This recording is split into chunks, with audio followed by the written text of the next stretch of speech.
बुडाल पेंता बुडाल पेंता जिम्मेदारी आना जिम्मेदारी जाना। आप सभी को तह दिल से सेवा जोहार। आज राजस्थान से कोंडागांव बस्तर छत्तीसगढ़ 1,500 किलोमीटर दूर से आपने मुझे दिल से आमंत्रित किया और मुझे एक सौभाग्य मिला। और आप सबका जो प्रेम, आप सबका जो स्नेह, आप सबके अंदर एक अपनत्व की भावना ने हमारा दिल जीत लिया। आज गोरवाना समाज समन्वय समिति के द्वारा जोहारनी कार्यक्रम हमारे आदिवासी समुदाय के पुरखों द्वारा इस फसली त्योहार को पूरे देश के अंदर मनाया जाता है। ये कि अलग अलग इलाके के अंदर अलग अलग प्रकार अलग अलग नाम से संबोधित दिया, लेकिन ये जो फसली त्योहार, इसके बारे में जैसे मैंने समझा, मेरे इलाके के अंदर हम भील समूह से आते हैं। आदिवासी समाज का डीएनए, और ये आदिवासी समाज का डीएनए होने की वजह से आदिवासी, और यही आदिवासियत आज आपके बीच में खिंच। साथियों, मंच पे विराजमान हमारे समस्त आदिवासी समुदाय के समस्त सामाजिक संगठनों के पदाधिकारी और हमारे बीच में यहाँ के स्थानीय सांसद महोदय, स्थानीय विधायक महोदय भी आए थे, उनका भी मेरी ओर से तहे दिल से सेवा जोहार करना चाहूंगा। साथियों, आप सबके दिमाग में कई प्रकार के सवाल होंगे। कई दिनों से प्रचार प्रसार चल रहा था कि राजस्थान से राजकुमार और सांसद है, वो यहां पर आ रहे हैं। मुझे इस काबिल बनाने के लिए बांसवाड़ा डूंगरपुर राजस्थान की जनता ने रात दिन मेहनत करके मुझे सांसद बना के दिल्ली के अंदर भेजा। ये उम्मीद की है कि उस क्षेत्र का तो प्रतिनिधित्व करना है, लेकिन पूरे देश के आदिवासी दलित पिछड़ों का भी प्रतिनिधित्व दिल्ली में करना है। ये जिम्मेदारी मुझे दी गई है और उसी अपनत्व की वजह से आज आपने मुझे आमंत्रित किया। साथियों, मैं इस इलाके में पहले आया था, एक बार विधायक था तो, और मैं मेरे पूर्व विधानसभा क्षेत्र की जनता को भी धन्यवाद देना चाहता हूं, जिस जनता ने मुझे 2 बार विधायक बनाया और वो भी राजस्थान के अंदर हाईएस्ट मतों से जिता के भेजा।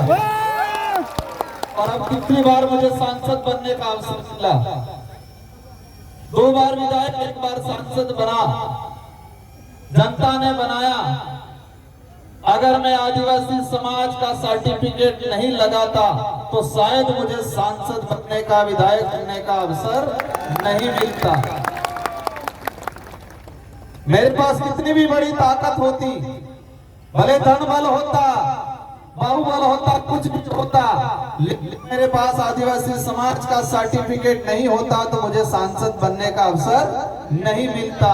और मैं सांसद नहीं बनता तो शायद आप मुझे यहाँ पर बुला के आमंत्रित करके मान सम्मान नहीं देते। साथियों, आज ये कार्यक्रम है ठाकुर जोहारनी, हमारे पूर्वजों को, हमारे पितृ देवताओं को हम पूछ के नई जो फसल तैयार होती है, इसके बाद हम लोग हमारे अन्य गतिविधि और उस फसल का हम हमारे जीवन में खान पान में उपयोग में लेते हैं। मैं पूर्व वक्ताओं का भाषण सुन रहा था और कल से आए तब से मैं यहाँ के लोगों की मनोस्थिति यहाँ की वर्तमान जो परिस्थितियां हैं सारे के बारे में समझ रहा था। साथियों, हमारा देश को विदेश में जब पहचाना जाता है, इस देश के प्रधानमंत्री महोदय हो या हमारे देश के राष्ट्रपति महोदय हो, कभी भी विदेश में जाते हैं तो जो मंच पे बुलाया जाता है, मंच पे बुलाने से पहले क्या कहा जाता है कि ये उस देश के प्रधानमंत्री या राष्ट्रपति महोदय है जिस देश को महान कहा जाता है। क्या संबोधन दिया जाता है कि इस देश के प्रधानमंत्री या उस देश के राष्ट्रपति महोदय है जिस देश को महान कहा जाता है, उस देश में अतिथि देवो भव कहा जाता है, मतलब मेहमान भगवान के बराबर होता है ये कहा जाता है। उस देश से हम ये आ रहे हैं, ये संबोधन दिया जाता है। ये संबोधन दिया जाता है कि भारत देश में विविधता होने के बावजूद, अनेक धर्म, अनेक संस्कृति, अनेक जातियां होने के बावजूद भारत देश के अंदर एकता है, ये परिचय देके हमारे यहाँ के प्रधानमंत्री महोदय को विदेश में संबोधित किया जाता है। साथियों, अतिथि देवो भव हम सरकारी कार्यालयों में देखते हैं, हम सरकारी गाड़ियों के पीछे देखते हैं, सरकार के बड़े बड़े पोस्टरों में लिखा रहता है अतिथि देवो भव। मतलब हमारे गांव में, हमारे जिले में, हमारे देश में जो आया मेहमान, उसको भगवान के बराबर माना जाता है। लेकिन ये शब्द ओनली फॉर आदिवासी इलाके के अंदर ही वर्तमान में स्थापित है, आदिवासी समुदाय में ही स्थापित है, क्योंकि आदिवासी समुदाय के अंदर किसी भी गांव में, किसी भी घर में कोई भी अज्ञात व्यक्ति, अनजाना व्यक्ति चला जाएगा तो उसको मान सम्मान बिठाया जाएगा, पानी पिलाया जाएगा, चाय पिलाई जाएगी, भले पहचान नहीं हो इसके बावजूद पूछा जाएगा कि आप कहां से, बराबर पहचान में नहीं है। में जाएंगे, अनजान व्यक्ति जाएगा, दरवाजे पे रोक लिया जाएगा, कौन हो, किस लिए आए हो, ये पूछा जाएगा, इसके बाद उसको प्रवेश दिया जाएगा। तो अतिथि देवो जो भव शब्द है वो कहीं न कहीं आदिवासी समुदाय की संस्कृति, समुदाय के रीति रिवाज और आदिवासी समुदाय के अंदर जिस तरह से हमारे अतिथि को आज एक देवो भव शब्द के संबोधन के हिसाब से लाया गया, तो ये अतिथि देवो भव आदिवासी समुदाय की संस्कृति से निकला हुआ शब्द है जो विदेश में आज प्रचलन में और हमारे देश का एक मजबूत शब्द के रूप में यूज किया जाता है। साथियों, एक सवाल आपके अंदर भी है, मेरे अंदर भी है कि सांसद देश में बहुत हैं, हमारे छत्तीसगढ़ में भी हैं, लेकिन आपने मुझे यहाँ पर क्यों बुलाया और मैं यहाँ पर क्यों आया, ये सवाल है। मैं जो समझता हूं कि मैं जो सांसद के रूप में हूं, लेकिन मैं ये समझता हूं कि मुझे जिम्मेदारी मिली है, जिस समाज का सर्टिफिकेट लगा के मुझे सांसद बनाया गया है उस समाज का कर्ज उतारना है, ये सोच के मैं रात दिन मेहनत करता हूं, काम करता हूं, इसीलिए आपने मुझे यहाँ पर बुलाया। साथियों, हमारे समाज की अगर बात करें ऐतिहासिक पृष्ठभूमि की, आजादी से पहले अंग्रेजों से लड़े, राजा रजवाड़ों से लड़े, सामंतों से लड़े, मुगलों से लड़े। अगर आजादी के पहले का चिट्ठा निकाल के देखते हैं तो इस देश में सबसे ज्यादा अगर कोई शहीद हुआ है तो समुदाय का व्यक्ति शहीद हुआ है। भारत देश को आजाद कराने में अगर सबसे ज्यादा किसी का खून बहा है तो वो आदिवासी समुदाय का है, हमारे पूर्वजों का है। लेकिन दुख की बात यह है कि हमारा इतिहास कई किताबों में, कई पाठ्यक्रमों में एक गौण हो गया, लाइन के माध्यम हमारा इतिहास हो गया। आजादी के बाद का अगर देखें, इस देश में अगर प्रतिदिन कई अत्याचार होता है, इस देश में विस्थापन होता है, तो सबसे ज्यादा अत्याचार और सबसे ज्यादा विस्थापन अगर हो रहा है तो आदिवासी समुदाय का हो रहा है आज की तारीख। भले वो छत्तीसगढ़ में हो, भले वो झारखंड में हो, भले वो राजस्थान में हो, लेकिन विकास के नाम से अगर विस्थापन हो रहा है तो सबसे ज्यादा आदिवासी समुदाय का है।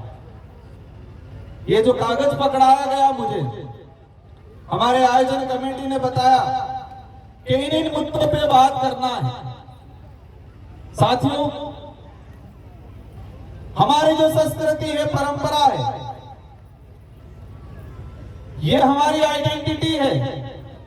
अगर वो आइडेंटिटी नहीं रहेगी तो हमारी पहचान खत्म हो जाएगी, और पहचान खत्म हो जाएगी तो प्रमाण पत्र मिलना भी मुश्किल हो जाएगा, और प्रमाण पत्र मिलना मुश्किल हो गया तो हम अधिकारी नेता बनना भी मुश्किल हो जाएगा।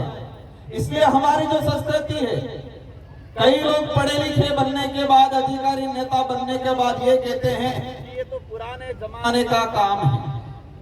हमारी संस्कृति के बारे में, हमारी पूजा पद्धति के बारे में कुछ लोग तर्क देते हैं कि जमाना बदल गया है, हमको बदलना पड़ेगा, कब तक ऐसे न ऐसे रहोगे, ये कहा जाता है।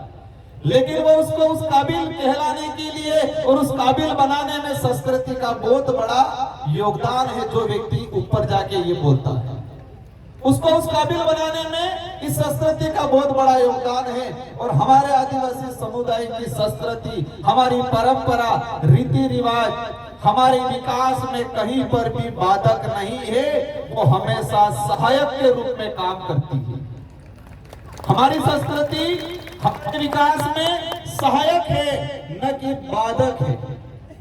बाधक नहीं है, सहायक है। साथियों, इस देश दुनिया में जो माहौल बना है वर्तमान, और छत्तीसगढ़ इतना सुंदर इलाका है, भौगोलिक दृष्टि से स्वच्छ है, यहाँ के लोगों का जो व्यवहार है, हमारे समुदाय के अंदर जो प्रेम भावना है, वो अन्य इलाकों से सबसे बढ़िया हमारे यहाँ के लोगों का दिल है, मन साफ है। एक सुंदर छत्तीसगढ़ को पूरे देश में अलग नजरिए से देखा जा रहा है। आज मुझे दुख है इस बात का, एक सुंदर छत्तीसगढ़ जो भौगोलिक दृष्टि से, सांस्कृतिक दृष्टि से, यहाँ के लोगों का व्यवहार, यहाँ के लोगों का प्रेम भाव पूरे देश बेस्ट है, लेकिन छत्तीसगढ़ को पूरे देश में वर्तमान में एक अलग नजरिए से देखा जाता है। देश की राजधानी में कोई न्यूज छपती है, यहाँ हमारे राजस्थान में, प्रदेश में कहीं भी छत्तीसगढ़ के बारे में सबसे पहले अगर कोई बात आती है तो कोई भी न्यूज छपती है तो एक ही बात बोली जाती है। उस न्यूज में क्या बोला जाता है कि नक्सलाइट इलाका। आज मैं छत्तीसगढ़ आया तो जो आदिवासी समुदाय के विरोधी जो विचारधारा के लोग हैं, वो राजस्थान में भी कह रहे हैं कि राजकुमार रोड नक्सलाइट इलाके में गया है। राजस्थान या किसी भी देश के कोने में ये किसी भी न्यूज़पेपर में आज तक ये नहीं छपा कि छत्तीसगढ़ भौगोलिक दृष्टि से सबसे सुंदर है, वहां पर आदिवासी समुदाय रहता है और आदिवासी समुदाय की एक विशेष पहचान है, एक शानदार कल्चर है। ये कहीं नहीं बताया जाता, बस यही बताया जाता है कि छत्तीसगढ़ खराब है, एक कलंक लगा दिया है। मैं पिछली बार आया था जब विधायक था, मैंने सुना 11-12 साल की बच्ची को नक्सलाइट के मारा गया। इस बिंदु में भी लिखा है कि आदिवासी समुदाय को कुछ लोग प्रशासन के सहयोग से इनको बदनाम करके नक्सलाइट का धब्बा लगा के उनको मार दिया जाता है। पिछले इन 8 महीनों के अंदर छत्तीसगढ़ में 150 के आसपास लोगों को मारा गया है नक्सलाइट के नाम से। मैं ये नहीं कह रहा हूं कि सारे के सारे निर्दोष थे, हैं कुछ लोग गलत, लेकिन इसमें कई ऐसे लोग हैं जो बेचारे निर्दोष हैं। हो रहा है कि नहीं हो रहा है? ये किस लिए हो रहा है? यहां पर मैंने एक चीज देखा, इस इलाके के अंदर कई इलाका ऐसा है जहां पर आदिवासियों की स्थिति कैसी है वो नहीं पता है। आदिवासियों को एजुकेशन मिल रहा है कि नहीं मिल रहा है वो नहीं पता है। आदिवासियों के गांवों तक सड़क जा रही है वो नहीं पता है। और कई इलाका ऐसा है कि उन इलाकों के अंदर आदिवासी समुदाय के आधार कार्ड भी नहीं बने हैं, वोटर आईडी भी नहीं बने हैं। लेकिन दूसरी ओर छत्तीसगढ़ के एक एक पहाड़ में कौन सा मिनरल है, कहां से कोयला निकल रहा है, कहां से आयरन निकल रहा है, कहां से सोना निकल रहा है, ये सारा खंगाल लिया सरकारों ने। लेकिन आदिवासियों की स्थिति के बारे में ज्यादा खंगाला नहीं है।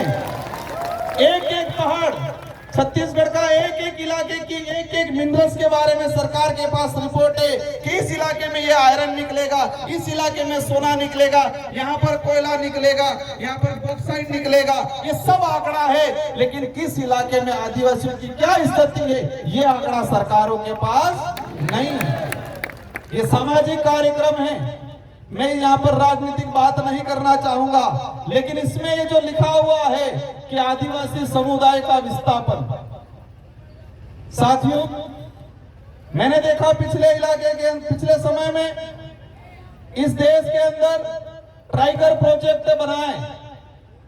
1972 के अंदर एक दलाई सरकार, केंद्र सरकार, और पूरे देश में अभी तक 56 से 57 टाइगर प्रोजेक्ट किए, टाइगर प्रोजेक्ट बनाए, और इसमें से 70 से 80% टाइगर प्रोजेक्ट ओनली फॉर आदिवासी इलाके के अंदर बनाए जा रहे हैं। अब तक टाइगर प्रोजेक्ट के नाम से पूरे देश के अंदर पिछले जो समय निकला उसके अंदर हम निकाल के देखे तो 5,56,000 आदिवासियों को विस्थापित किया गया टाइगर प्रोजेक्ट के नाम से।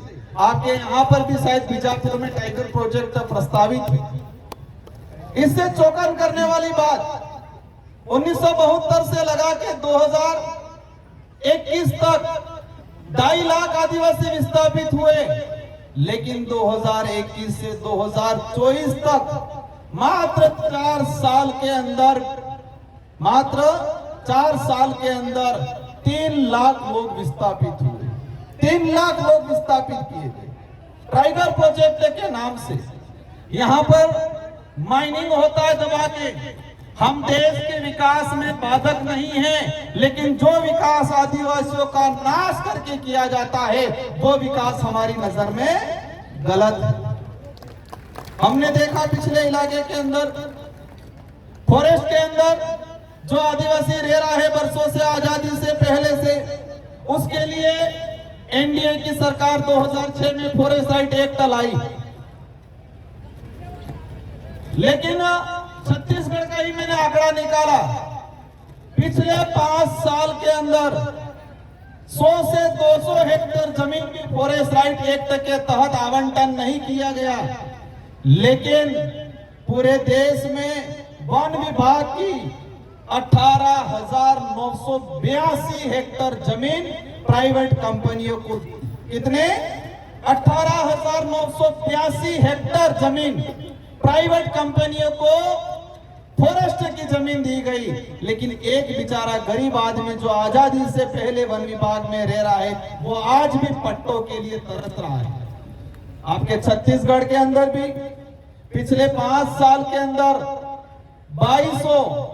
2280 हेक्टेयर जमीन फॉरेस्ट की प्राइवेट कंपनियों को दिया गया। लेकिन छत्तीसगढ़ का आदिवासी समुदाय को 200-300 हेक्टेयर भी आज तक कितना चाहिए, उस आदमी को रहने के लिए 1 या 2 बीघा चाहिए, लेकिन वो भी आज तक नहीं मिल पाया है।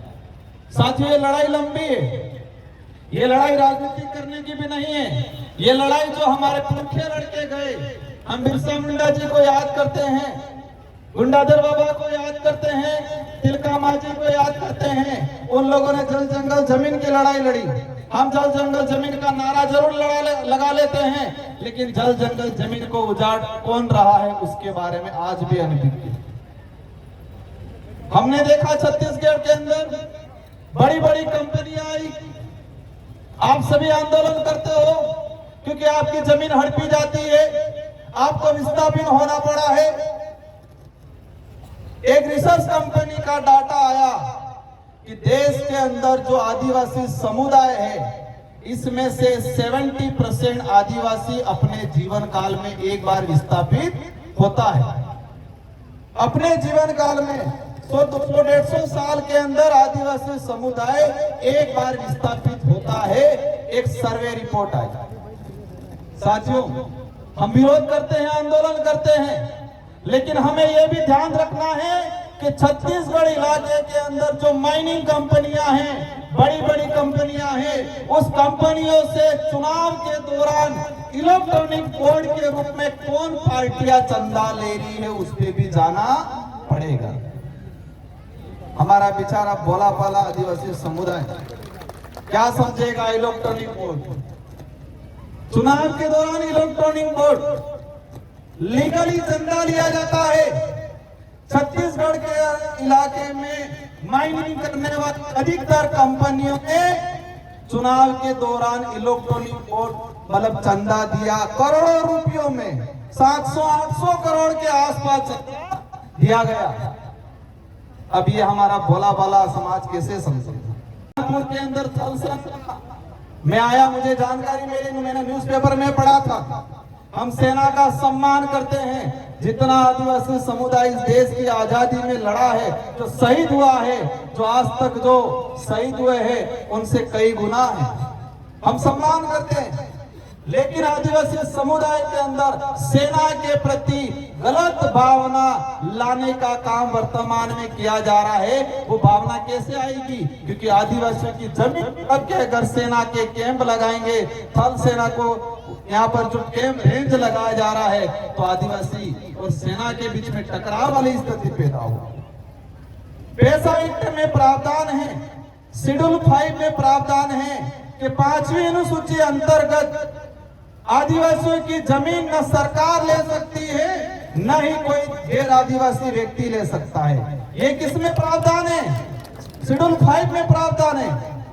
सरकार भी किसी भी परियोजना को लगाने के लिए आदिवासियों की जमीन नहीं ले सकती है जब तक ग्राम सभा इसको सहमति नहीं देती। अब ये अधिकार कैसे मिला? 5वीं अनुसूची के अंदर ये अधिकार कैसे मिला हमको? किसी ने दान में दिया क्या? ये हमारे पुरखों ने लड़ा, अंग्रेजों से लोहा लिया, अपनी जान गंवाई। इसके बाद अंग्रेजों ने और संविधान निर्माताओं ने विचार किया कि ये समुदाय हजारों सालों से जल जंगल की जमीन की लड़ाई लड़ता आ रहा है, इसलिए उनको विशेष प्रावधान देना पड़ेगा ताकि आने वाले समय में इन जल जंगल जमीन नहीं उजाड़ी जाए। इसलिए 5वीं अनुसूची का प्रावधान किया गया। लेकिन आज ये नहीं हो रहा है। पैसा एक्ट की पालना नहीं हो रही है, शेड्यूल 5 के प्रावधानों की पालना नहीं हो रही है। बिना सहमति के हर जगह पे, मैं हसदेव गया था बीच में जब विधायक था, वहां पर जाके देखा फर्जी ग्राम सभा बना दिया गया। सरपंच को, ग्राम पंचायत को पता ही नहीं है, फर्जी ग्राम सभा बना दिया गया। इस तरह की जो गतिविधियां हो रही है, इस मंच में विराजमान सामाजिक संगठन और सभी पार्टियों के पदाधिकारियों से मेरा अनुरोध है कि हम जिस समाज का सर्टिफिकेट लगा के इस लेवल तक आए हैं, उसका कर्ज अदा करने का आपको काम करना है आने वाले समय में। हम चाहते हैं हमारे देश का विकास हो, हम भी चाहते हैं हमारा देश विश्व में सबसे बड़ी ताकतवर शक्ति बने, लेकिन आदिवासियों को खत्म करके उसको ताकतवर शक्ति नहीं बना सकते हम। साथियों, लंबे समय से हमारे इस इलाके के अंदर देखा गया है फर्जी प्रमाण पत्र वाला। कुछ लोग आदिवासियों से नफरत करते हैं, लेकिन रिजर्वेशन का लाभ लेने के लिए फर्जी प्रमाण पत्र पूरे देश में बनाए जा रहे हैं। आपके बस्तर में भी बनाए जाते होंगे, छत्तीसगढ़ में भी बनाए जा रहे हैं, पूरे राज्य में बनाए जा रहे हैं। साथियों, प्रमाण पत्र क्यों मिला हमें? हमारे यहाँ कपाल पे या हमारे पीछे कहीं लिखा नहीं है का आदिवासी, कहीं लिखा हुआ है क्या? एक तो डीएनए से पता चलेगा, दूसरा संस्कृति से पता चलेगा, कल्चर से पता चलेगा, पूजा पद्धति से पता चलेगा। लेकिन धीरे धीरे देश के अंदर हम देख रहे हैं कि हमारी संस्कृति पे कलम चढ़ाने का काम हो रहा है, हमारी पूजा पद्धति पे कलम चढ़ाने का काम हो रहा है। और धीरे धीरे हम पढ़े लिखे कई लोग संस्कृति को भूलने की बात भी किया जाता है। साथियों, एक लंबे समय से एक जंग छिड़ी रहती है पूरे देश के अंदर। मैं जब सांसद बन के गया और मैंने संसद के अंदर बोला कि आदिवासी समुदाय धर्म पूर्वी समुदाय, हमारे संचालक महोदय कह रहे थे कि यहाँ पर हमें ये राजनीतिक मंच नहीं है, ना ही ये धार्मिक मंच है, लेकिन ये ज्ञापन दिया, उसमें मुझे लिख के दिया गया कि आदिवासी धर्म कोड लागू करने पर। इस ज्ञापन में दिया गया है कि आदिवासी धर्म कोड जारी किया जाए। जब इस बात काफी भूचाल आता है, क्यों समस्या आ रही है पता नहीं। माइक की साथियों, मैं आज हुआ इस बस्तर इलाके के अंदर कोंडा गांव में। मैंने सभी धर्मों को नजदीक से देखा है, सभी धर्म की धार्मिक परंपरा को भी देखा है। जैन धर्म की परंपरा को देखा, हिंदू धर्म की परंपरा को देखा, ईसाई धर्म की परंपरा को देखा है, बौद्ध धर्म की परंपरा को देखा है। लेकिन आदिवासी समुदाय की धर्म परंपरा, भक्ति परंपरा, हमारी पूजा पद्धति किसी भी धर्म से मेल नहीं खाती। इसीलिए अपनी आइडेंटिटी को लेके पूरा देश का आदिवासियों का अलग से धर्म कोड की मांग कर रहे। क्या इस बात आप सभी सहमत हो? पक्का? कौन सहमत, कौन नहीं है? सब सहमत हैं।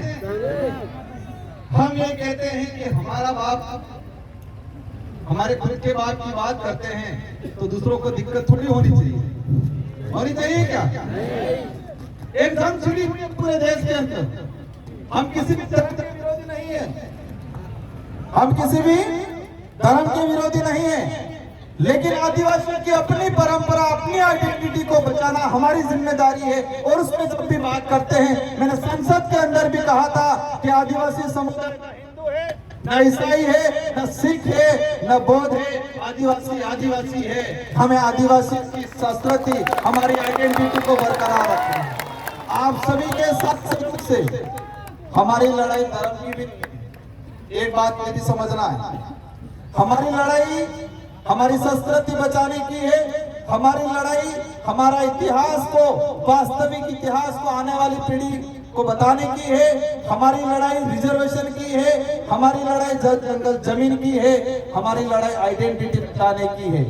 लेकिन धर्म की बात इसलिए बार बार छेड़ी जाती है कि इस देश के अंदर हमने देखा कि आदिवासी समुदाय कई इलाके में ईसाई भी बना हुआ, कई इलाकों में आदिवासी समुदाय, महाराष्ट्र का कुछ इलाका उधर मुस्लिम भी बना हुआ है, कुछ इलाकों में आदिवासी समुदाय हिंदू भी बना हुआ है, कुछ इलाकों में आदिवासी समुदाय सिख भी बना हुआ है। इस देश के प्रत्येक कोने में, हर इलाके में आदिवासी समुदाय है, लेकिन अलग अलग धर्मों में बटा हुआ है। इसी वजह से छत्तीसगढ़ या बस्तर या किसी झारखंड में आदिवासी समुदाय पे अत्याचार होता है तो देश का आदिवासी एक नहीं हो पा रहा है। हम देखते हैं मणिपुर के अंदर भारत का हिस्सा है, मैतेई समुदाय और कुकी समुदाय, दोनों समुदाय आदिवासी है, लेकिन दोनों का धर्म अलग अलग है। और धर्म की लड़ाई वो ऐसे मरे हैं, ऐसे लड़े हैं कि आपस में अपने एक दूसरे को काट रहे हैं। इसलिए हम कहते हैं कि आदिवासियों की अपना अलग से धर्म व्यवस्था होनी चाहिए। कोई किसी को कुछ मानना है माने, हमें कोई दिक्कत नहीं, जिसको जो मानना है। इस देश का संविधान ऐसे हर व्यक्ति को अपने हिसाब से धर्म मानने का देता है। और इस देश का पहला उदाहरण भीमराव अंबेडकर जी, अपन सब जानते हैं, संविधान निर्माता। उन्होंने अक्टूबर 1956 में 4 लाख लोगों के साथ बौद्ध धर्म अपनाया। कौन सा धर्म अपनाया? बौद्ध धर्म। क्योंकि संविधान राइट देता है कि हर व्यक्ति को हिसाब से मानना है, लेकिन यह सच्चाई है कि आदिवासी समुदाय की अपनी धर्म परंपरा, अपनी पूजा पद्धति अनेक धर्मों से अलग है और सभी धर्मों से पहले है। जिन धर्मों का निर्माण ही नहीं हुआ उस समय से आदिवासी समुदाय अपनी पूजा पद्धति करते हैं। लेकिन यह देखा गया है कि राजनीतिक लाभ लेने के लिए कुछ लोग, अपने राजनीतिक लाभ लेने के लिए कुछ लोग हमारे आदिवासी समुदाय को धर्मों में बांट के राज करना चाहते हैं। साथियों, मैं कई बार बोलता हूं कि आदमी एक तो शरीर से विकलांग होता है, अपने हाथ अपने पैर से, अगर हाथ पैर से विकलांग है, अपन को दिखता है कि इसका हाथ टूटा हुआ है, इसका पैर टूटा हुआ है, लेकिन इस देश में कुछ विचारधारा ऐसी है जो इंसान को दिमाग से विकलांग बनाने का काम। मेरी बात को समझे होंगे आप? किस देश में कुछ विचारधारा ऐसी है जो हमारे समुदाय के कुछ लोगों को दिमागी रूप से, मानसिक रूप से विकलांग बनाने का काम करते हैं। हम आंखों से अंधा है उसको कह सकते हैं, आगे खड्डा है वो अपनी बात मान लेगा, लेकिन जो दिमाग से अंधा है उसको कहेंगे आगे खड्डा है तो वो अपन से लड़ने के लिए आएगा। और यही हो रहा है आज। आप जब अधिकारों की बात करोगे, आप जो संस्कृति की बात करोगे, आप आदिवासी धर्म कोड की बात करोगे, सबसे पहले आपका जो मानसिक रूप से विकलांग है वो आपके सामने आके खड़ा रहेगा, आपसे लड़ेगा। यही स्थिति पूरे देश के अंदर बनी हुई। साथियों, रिजर्वेशन की बात करें, हमें ये दिक्कत है आज तक हमारे आदिवासी इलाके के अंदर अनेक कथाएं होती है, कुछ पार्टियां भी कराती है, हमें कोई दिक्कत नहीं, लेकिन हम ये चाहते हैं कि आदिवासियों का भला चाहते हो, आदिवासियों का भला चाहते हो तो दूसरी कथा लगे नहीं लगे, लेकिन संविधान की कथा भी लगाया करो कभी कि आदिवासियों के क्या क्या अधिकार है वो भी बताने की बात करो। सभी प्रकार की कथाएं लगती है, सभी प्रकार के आयोजन होते हैं, लेकिन मेरा एक निवेदन है कि हमें दूसरी कथा लगे नहीं लगे, लेकिन संविधान के संबंधित कथा लगाया करो और इसमें आदिवासियों के क्या अधिकार है वो भी बताने की बात किया करो। हम लोग शिक्षा की बात करते हैं, शिक्षा कितने प्रकार की है? 3 प्रकार की शिक्षा है। पहली जो हमें परिवार से और समाज से सीखने को मिलता है। किससे मिलता है? परिवार से, समाज से सीखने को मिलता है, वो पहली शिक्षा है। और दूसरी शिक्षा जो पाठ्यक्रम के माध्यम से नौकरी प्राप्त करने के लिए मिलती है शिक्षा।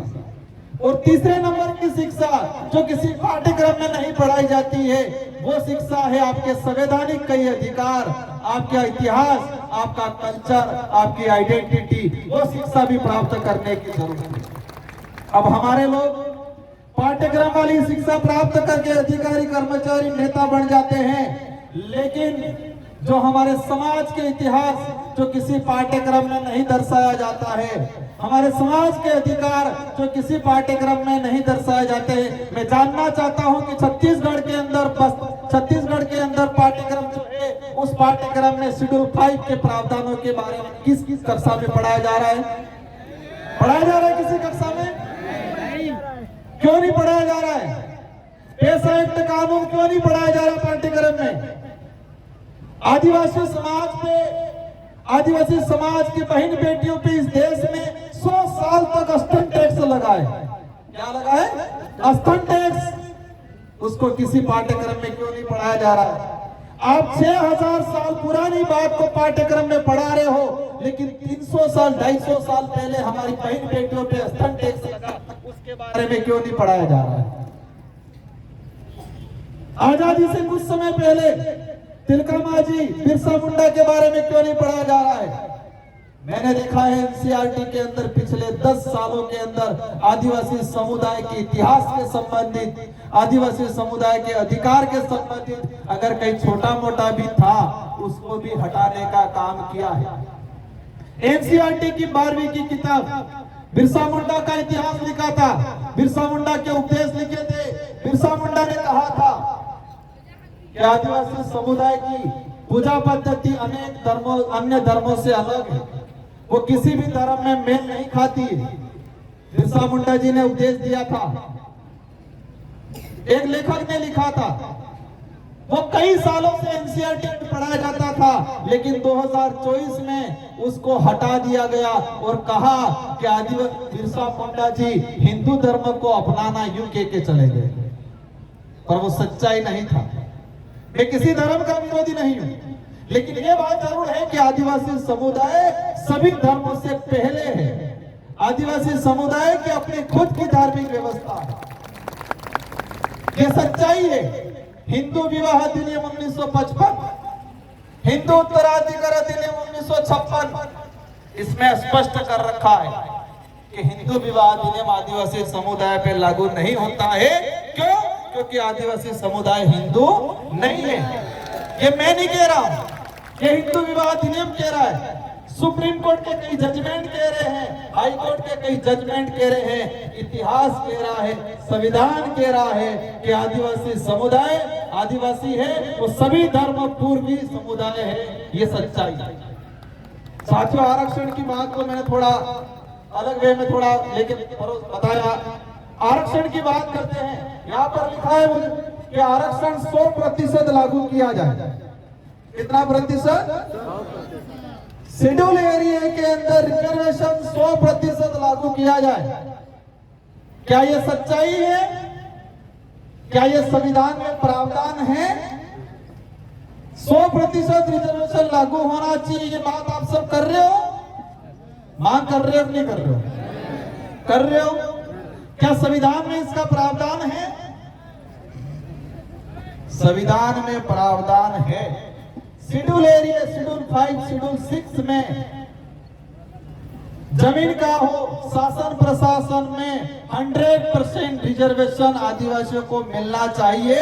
ये संविधान के अंदर है और इम्प्लीमेंट भी हुआ है कुछ इलाकों के अंदर। आंध्र प्रदेश आपका दूर नहीं है, आंध्र प्रदेश राज्य में 100% रिजर्वेशन 7 साल तक मिला। शेड्यूल एरिया की कोई भी भर्ती एक्सल 1 से एक्सल 9 तक की भर्ती में 100% अगर 150 सीटें आई है थर्ड ग्रेड टीचर की, तो 150 ही 50 आदिवासियों से भरी जाएगी। ये प्रावधान है और आंध्र प्रदेश में 7 साल तक लागू रहा, आंध्र प्रदेश के लोगों को मिला। अगर संविधान में प्रावधान नहीं होता तो आंध्र प्रदेश में 7 साल तक नहीं मिलता। अब खत्म कैसे हुआ? कुछ लोग विरोधी लोग हाई कोर्ट गए, सुप्रीम कोर्ट गए और वहां मैनेज हो गए, वो मामला आज भी सुप्रीम कोर्ट में अटका हुआ। ये प्रावधान है, लेकिन संविधान के मंदिर की और सबसे बड़ा ग्रंथ है संविधान, उस ग्रंथ को कभी नहीं बांटा जाता है। बाकी ग्रंथ की किताबें बहुत बांटी जाती है। तो हमें संविधान के ग्रंथ है, उस ग्रंथ को समझना है, उस ग्रंथ को बांटना है, उसको ग्रहण करना है और उसमें हमारे क्या अधिकार हैं, उस अधिकार को समझना है। ये हम सबकी जिम्मेदारी है। हमने तो जिंदगी निकाल ली, आप सब भी निकाल लेंगे। आप भी संघर्ष कर रहे हो, हम भी संघर्ष कर रहे हैं, नेता बन के कर रहे हैं, पता नहीं कब क्या हो जाए। लेकिन हम आने वाली पीढ़ी को क्या देने जा रहे हैं? आपने आया, आपने पूजा पद्धति करवाई, हमारे पूर्वजों का आपने फूल माला पहनवाई मेरे से। क्यों पहनवाई? क्योंकि ये लोग हमारे लिए लड़ मर के गए, हमारे लिए जमीन निकाल के गए, हमारे अधिकार दिला के गए, इसलिए हम अगरबत्ती दिया पूजा पद्धति कर रहे नहीं कर रहे। अगर इन्होंने हमारे लिए भलाई का काम नहीं किया होता तो आज हम उनकी पूजा पद्धति नहीं करते। और हम जो कर रहे हैं आज, हम आवश्यकता वाली भौतिक सुख सुविधा वाली जिंदगी जी के अधिकार खत्म करने वाले लोगों के साथ खड़े रह रहे हैं। तो आने वाले 40-50 साल बाद हमारी पीढ़ी जल जंगल जमीन से बाहर हो जाएगी, उनसे छीन लिया जाएगा, रिजर्वेशन खत्म हो जाएगा, पहचान खत्म हो जाएगी, उनकी धार्मिक व्यवस्था खत्म हो जाएगी। तब 50 साल बाद हमारी जो पीढ़ी है, हमारा अगरबत्ती दिया नहीं करेगी। करेगी? अपनी पूजा पद्धति करेगी, पूजा पाठ करेगी? क्योंकि हम तो हमारे अधिकार जो है वो खत्म करके जा रहे हैं। हम तो हमारी संस्कृति पे अन्य संस्कृति का कलम चढ़ा के जा रहे हैं। हम तो जो रिजर्वेशन खत्म हो रहा है उसके साथ जा रहे हैं। हमारे लोग टीचर बन गए, कांस्टेबल बन गए, कुछ आरएस अधिकारी सीआई बन गए, कुछ प्रोफेसर बन गए, हम खुश हो गए। लेकिन देश के अंदर सुप्रीम संस्था है, IITN है, IIM है, विश्वविद्यालय है, वहां पर छत्तीसगढ़ का एक भी आदिवासी प्रतिनिधित्व नहीं है IITN में। पूरे देश के IITN जो है, पूरे देश के विश्वविद्यालय हैं, यहाँ पर आदिवासियों का प्रतिनिधित्व 2.5% है आज भी। अगर 100 प्रोफेसर हैं विश्वविद्यालय में तो वहां पर 2 से 3% आदिवासियों का प्रतिनिधित्व है। और इसमें भी देखा जाए तो हमारे इलाके का आदिवासियों का प्रतिनिधित्व आज भी नहीं है। इसलिए साथियों, मेरा आज आने का उद्देश्य यह है कि हमारे अंदर जागरूकता है, हम हमारे अधिकारों को पहचाने, हमारा दुश्मन कौन है उनको पहचाने। और दुश्मन से लड़ाई हमको विचारों से लड़नी है, और हमारे विचारों में इतनी ताकत है कि आने वाले समय में अवश्य पूरे देश का आदिवासी समुदाय एक मंच पे आए। संविधान में प्रावधान इसलिए कर दिया है रिजर्व सीट का, ताकि उस समाज का MLA MP जाके समाज का प्रतिनिधित्व करेगा। लेकिन आज देश के अंदर जिस समाज का सर्टिफिकेट लेके जनप्रतिनिधि जाते हैं, उस समाज के प्रति उत्तरदायित्व कम रहते हैं, उस समाज के प्रति वफादार कम रहते हैं, उस समाज के प्रति जवाबदेही कम रहते हैं। वो जवाबदेही किसके रहते हैं? हाईकमान की। वो वफादार किसके रहते हैं? वो उत्तरदायित्व किसके रहते हैं?